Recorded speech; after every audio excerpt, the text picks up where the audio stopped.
Good morning. I don't usually start my videos off in bed,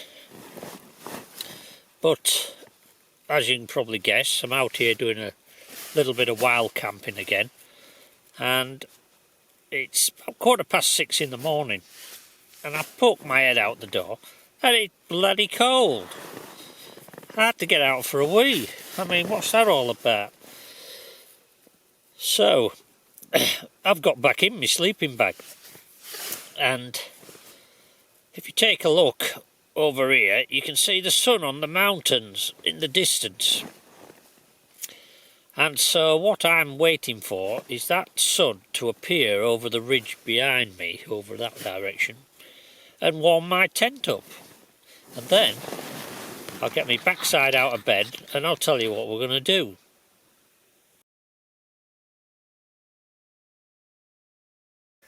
Well, I'm out of bed at last. I only had to wait 40 minutes and it was worth it. The old sun came over the hill and the tent warmed up like a sauna. Lovely. Still not very nice getting into cold trousers and sitting out here. Should mention the reason I was hiding in there is because the temperature was about freezing to +2, I think. There was still some ice on the side of the tent. Anyway, we're out here and I'm filming today simply because I'm doing 2 or 3 variations on stuff I've done before, and basically centred around navigation. I'm also doing a little review for my Clarky's Reviews channel, and that's going to be on a new rucksack I bought, and it's a cheap rucksack, and I am very sceptical about its abilities. But hey ho, the wife told me, you've got to stop carrying that big rucksack, you're getting too old for that. So I had a 44 litre one, which is great for an overnight stay, but not big enough. The next one up is 65, so I went looking for one in between. And it was hard to find something about 55 litres, and I didn't want to spend too much money. I daren't spend too much money because I've just bought a new tent and it weren't cheap. It's the Terra Nova Southern Cross one, and highly recommended, and I've had a couple of nights in it now and I'm very happy with it. The only criticism you will get, but I'm not going to do a review on this tent because there's loads on YouTube, and if you are going to watch one that's post 2023, because that's the Terra Nova Southern Cross one that comes with a few added additions that weren't on the previous one. But the one thing I will mention that other people have mentioned is the space inside. I've been using a Terra Nova Competition 1 and a little bit cramped. Now I'm 5'6". I used to be 5'7", but when you get older you shrink. I never believed that, but the other day I was in the gym, in the gym, you know, pumping iron, and they have a height measuring thing there, so you can sort of work out your body mass and all this sort of stuff.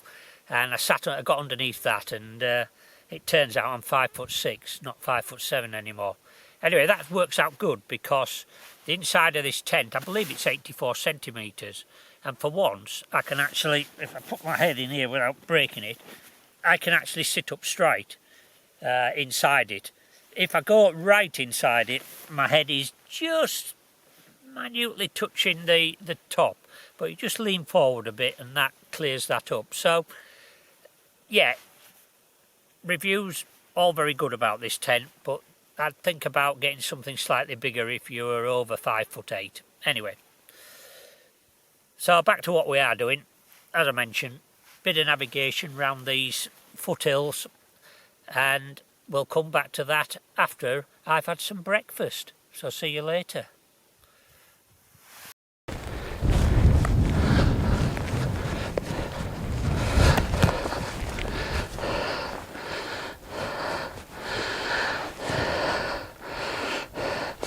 So we're here at the start of the first part of my exercise. Where I want to go is up to the top of those hills.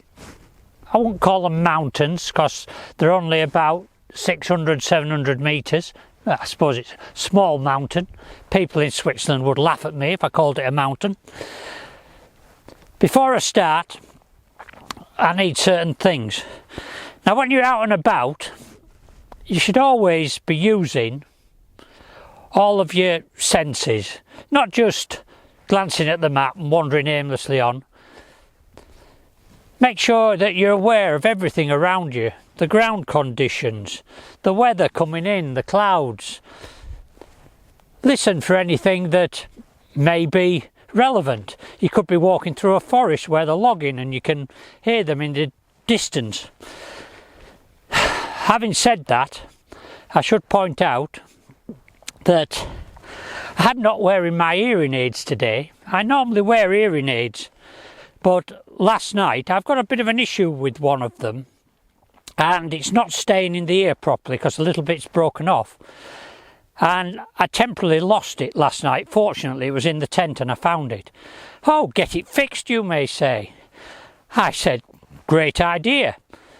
So I rang up Specsavers audiology department, where I had been transferred to at the start of COVID because the NHS couldn't cope with doing that. Fine, I've had very good service. So I rang them up the other day and said, my hearing aids broke. They said, oh no, we can't do anything anymore, Mr. Clark, no.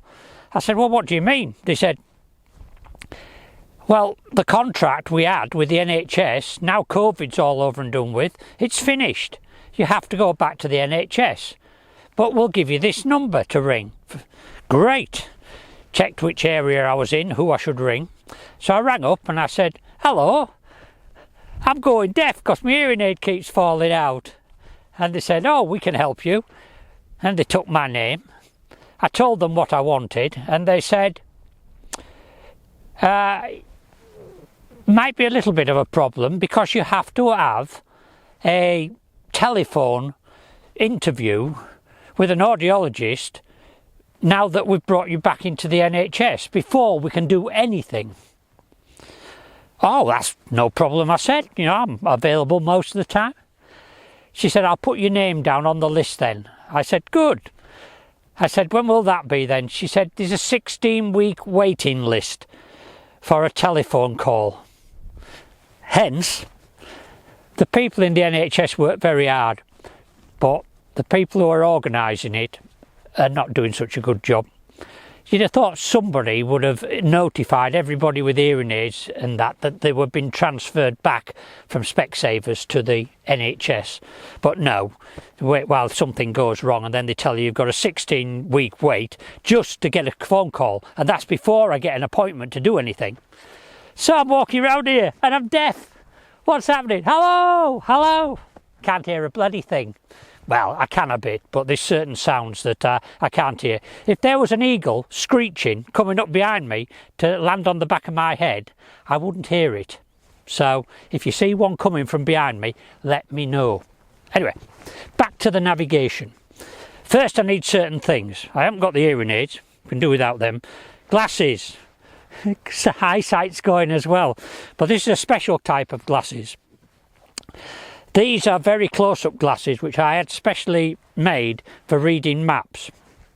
The next thing I'm going to have is the map, and there's a lot of very small detail that even with normal glasses where I'd read from here, I can't see this very, very small detail, and details count when you're navigating. So we've got that, and I've got a compass. Now I'd normally use this one, which anybody who's seen my videos is a sighting compass, which I use quite a bit, but it's not ideal for some jobs. And fortunately last night I remembered that I used this in another part of the world. Now whenever you take a bearing with a compass, you've got to allow for magnetic variation. That is to say, the compass works off where the magnetic north is, and we're working on grid north, which is the north on this map. As it happens, the grid north and the magnetic north well, it was in the west, and it's been getting closer and closer and closer to the east over the last as many years as I can remember, and now it is virtually, in England, in certain parts of England, it's almost exactly the same. So I don't have to worry about adding or subtracting magnetic variation when I take a bearing on the compass. Now unfortunately, I say unfortunately, we're talking idiot here. I use this in another part of the world, and I'll have mentioned in other videos that this is a global compass, and I won't go into what the difference is because you can see that on my, what is it, one of my desert survival videos. But you can, to save having to keep adjusting it on the dial every time you take a bearing, you can preset this for what the magnetic variation is. And at the moment, this is set for the country I was in last, and it's quite a few degrees out, and I need to readjust it.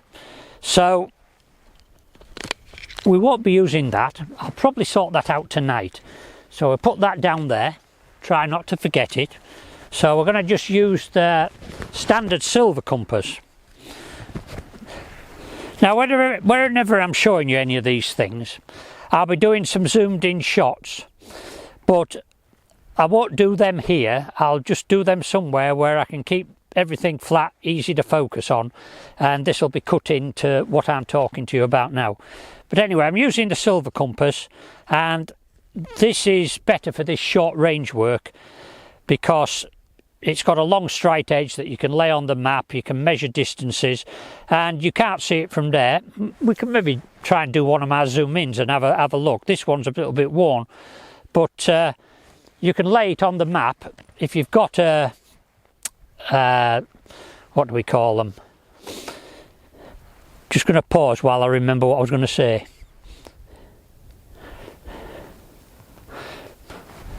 Map reference.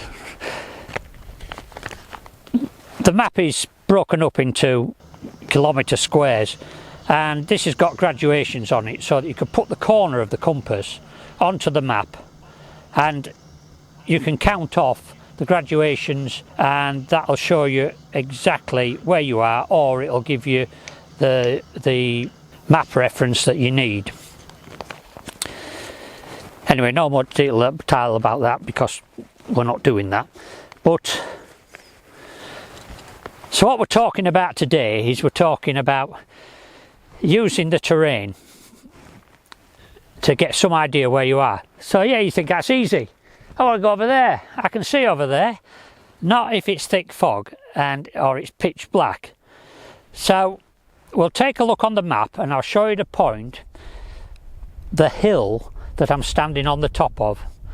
Now supposing I've wandered off, because when you walk on a hillside, hill slope, you tend to veer off, even if you're trying to follow a bearing sometimes. So I'm going to use slope aspect. Say I'm not 100% sure which side of the hill I'm on. I can see the hill on the map. So what I'm going to do is I'm going to turn and I'm going to face downhill. Exactly 90 degrees downhill. And I'm going to take a bearing as to what that direction is. Once I've got that set, I'm going to lay it on the map, and we'll take a look at this in the close-up. So I'm going to lay it on top of the hill, and we're somewhere on there, but we're not sure which side. So we're going to rotate the compass until we find one of the contours that we are 90 degrees to. So this line here on the edge of the compass, we've sort of roughly lined up. We're now going to find one of the north-south grid lines and try and line the lines in the centre of the compass up with them, and then moving around slightly so that we get the edge of the compass running at 90 degrees to one of these contour lines. If it's not at 90 degrees, then the compass isn't in the right position. So that marks our spot here. I don't know exactly how far down. Use your GPS, you might say. Well, I would, but let's say the batteries have run out and I don't want to go any further. I've got a rough idea where I am. So what I would do myself here is I'd probably take this back bearing and I'd walk back to the top of the hill. And once I got to the top of the hill and I could see that everywhere around me was downhill, I'd know I was at the top. I could be on just a little knoll, not the top of the hill, but looking at the hill on the map, it's pretty clear that there is a definite summit. Of course, if you're in the Lake District or somewhere, there'll be a bloody great big cairn on top of it. Somebody will have been stacking stones up for the last 500 years. And that'll give me a starting point. So, the next thing I want to do is find out what direction do I want to walk in. So again, I'm going to take a bearing on the compass off the map. Now, it's always best to look for a linear object. When I say a linear object, I'm talking about if there's a river or a road or a fence, something that you can aim for and line up on. In this particular case, somewhere in front of me there is some type of fence. I'm going to measure on this map how far it is to that fence. Now, bearing in mind that that distance that I mark off here won't exactly be accurate because we're going to be going downhill, and the contours on here, you can work out roughly the distance between the contours and how much the hill slopes, but it's quite complicated. And to be honest, I tend to just get myself used to knowing how steep a hill is, how far it is, how long it's going to take me.